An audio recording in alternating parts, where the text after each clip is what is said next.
Hello, Joe Lindsley talking to you from Lviv, Ukraine. It's the evening. I don't even know what today is. It feels like we went through many days today. October 10th. October 10th. This morning, this war took a new turn. Russia had an incredibly coordinated system of missile strikes on power plants and infrastructure from west to east of Ukraine. Here in Lviv, in the center, we are still without power, without internet access. We're relying on Starlink satellites to communicate with the world.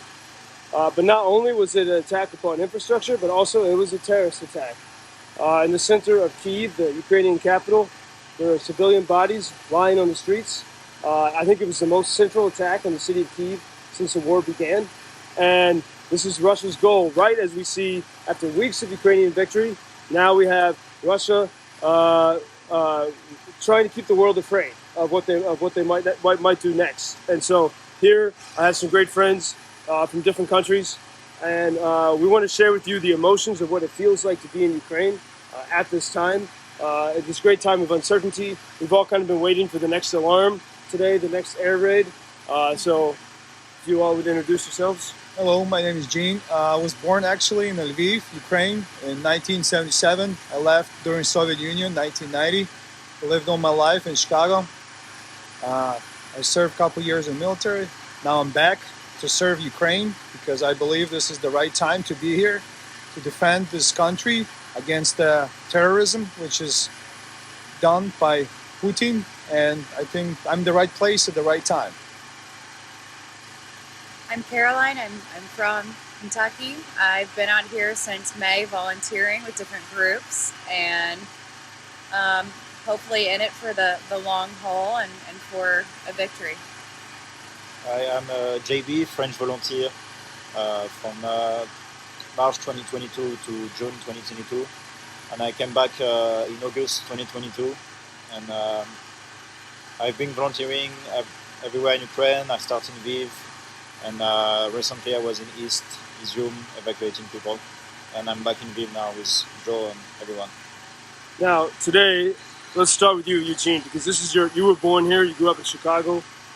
And what was your emotion being here today, feeling this visceral attack upon your city? It was a little scary in the beginning, but then I adapt myself and I turn into different defensive mode, and I'm prepared for the worst, and hopefully it'll be over. Today, this morning, after the strikes, and the Ukrainian air defense did shoot down some of the Russian missiles. We don't have clear numbers yet. It's really been hard for us to get a lot of information. It took us a long time to even get connected to the internet at all. But walking around Lviv this morning, it was a beautiful sunny day, a warm day, but there was a quietness. Like we were in the coffee shop together, and everyone was speaking softly, but no one was playing music. And it was almost people were waiting, listening to see if anything was coming, but also a bit shocked. And as I looked at people, as I walked the streets, even strangers, we looked each other in the eyes, giving each other strength and encouragement. Yes. And so I saw this new fear, but also this new solidarity. What were your emotions walking around the city today? I felt the same way. There was much less people on the streets today, and most of the cars were heading out of the city because most of the gas stations are off. It's no electricity in the whole city, so yeah, you do feel people are panicking and start moving out of the city. That's what I felt.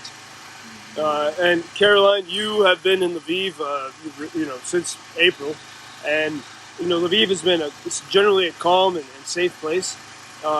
Because of that, it's become an epicenter for volunteers and for people to connect and to strategize on how better to help the rest of the country. The hospitals here, serve the wounded from the east. It's a very strategic city. What was your feeling today? This is the first time I think you've really felt the force of the war so close. How did you feel? Well, I've been here since May, very close, but it was strange because typically when there's air raid alarms that sound in Lviv,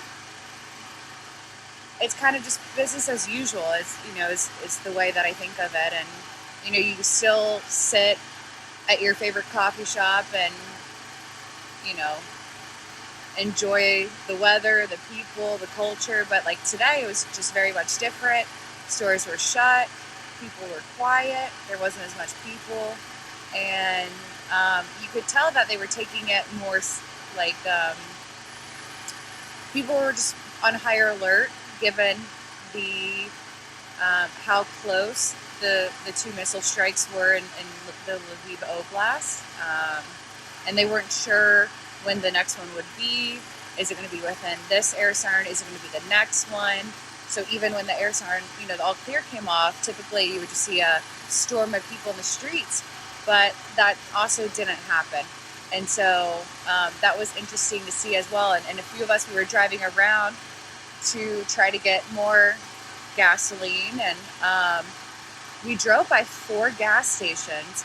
Only one of them had backup generators that were operational, and the line for it was just insane. It was like, it would have taken us 4 hours if we waited in that line. So we figured that it would be better maybe to go back at night or Wait till later.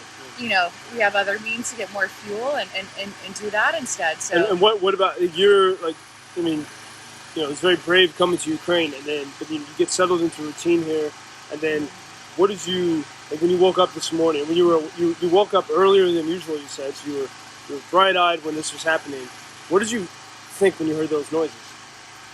So I did not, and I don't know if it was the cobblestone road, the giant van I was driving this morning, You were working on a supply run at the time, right? the supplies that I was carrying that were rattling in the car.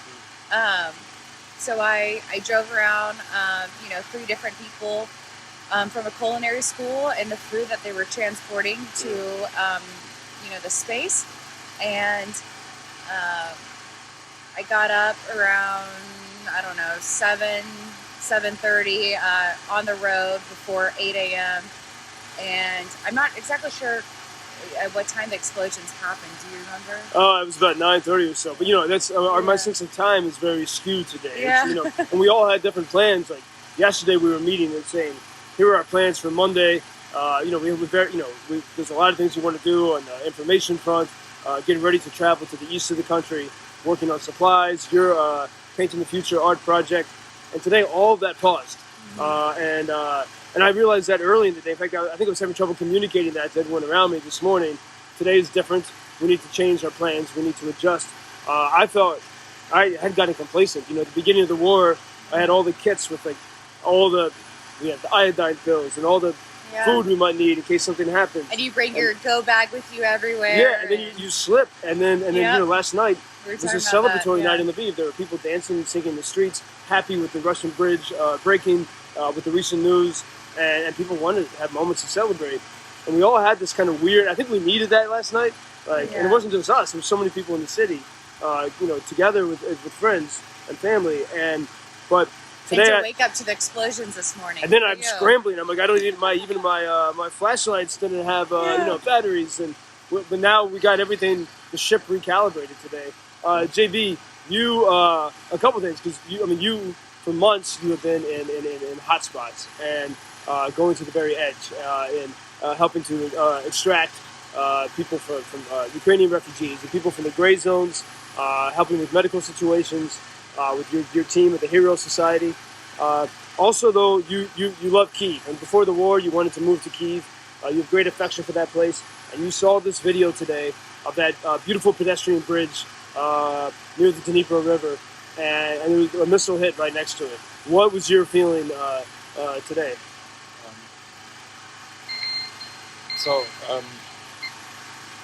I was on this bridge one and a half week ago with my friend, and that's one of my favorite parks in Kyiv, and we were walking on this bridge probably almost at the same hour. And yeah, it's different when you're in East doing mission, it's bombing in some place you never saw and you would probably never see again in your life. And when you see a place you like, a place you're used to go for walk, for running, and when you see this place explode, it's different. It's you don't feel it's same. And even like being in Lviv, bombing in Lviv, it was different than East, because in East it's bombing non-stop in Kharkiv and all those places, and you get used to it. At some point you don't react at everything you hear. But when you come back in Lviv, you feel in Lviv, like you say, it's supposed to be a safe place. So when you come back here, you try to let all your stress in East. You say, okay, now I'm in safe place. I can relax. I'm in safe.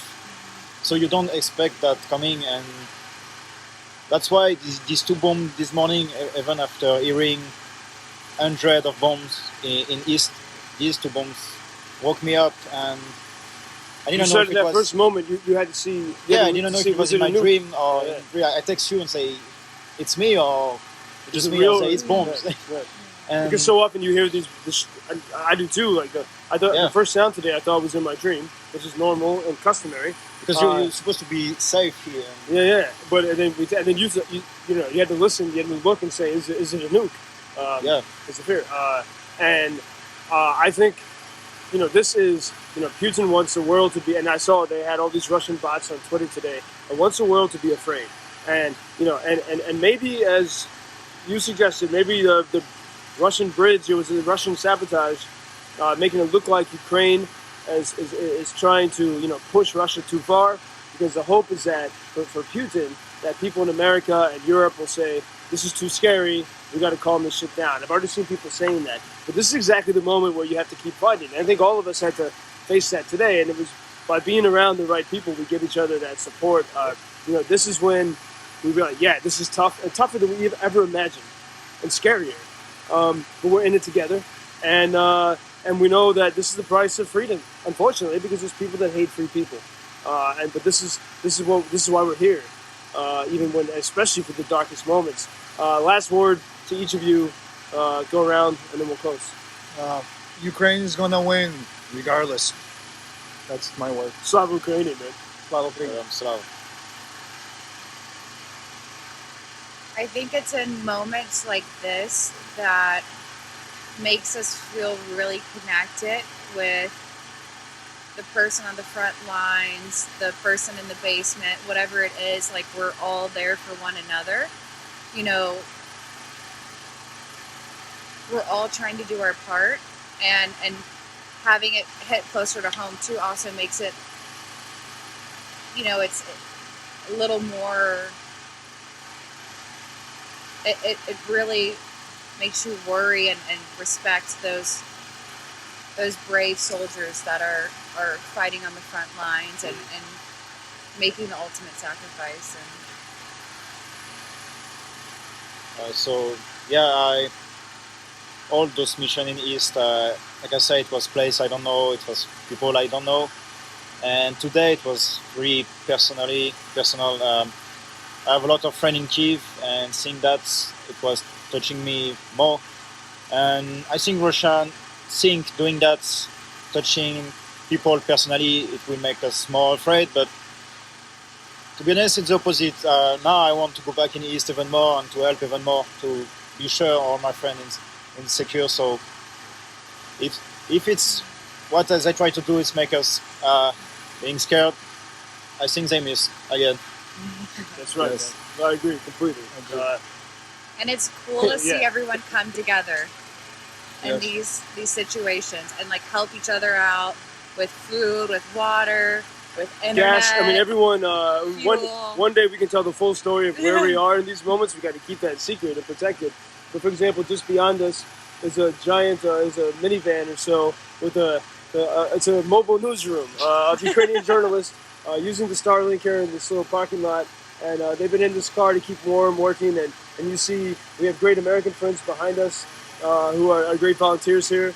We have friends bringing soup and food, and this is Ukraine. We had a bit of a shock today, and then everyone comes together and says, "Okay, we'll keep going for victory." That's why Ukraine will not lose. So thank you so much for listening, and thank you for sharing these emotions. I want the world to feel what it's like, in this time, and thank you all. You can follow us via many channels at UkrainianFreedomNews.com. Joe Lindsley, our Near Daily War Journal. Eugene. Caroline. JB. Thank you. Joe Pobochina from Lviv, Ukraine, in the free country of Ukraine. Thank you.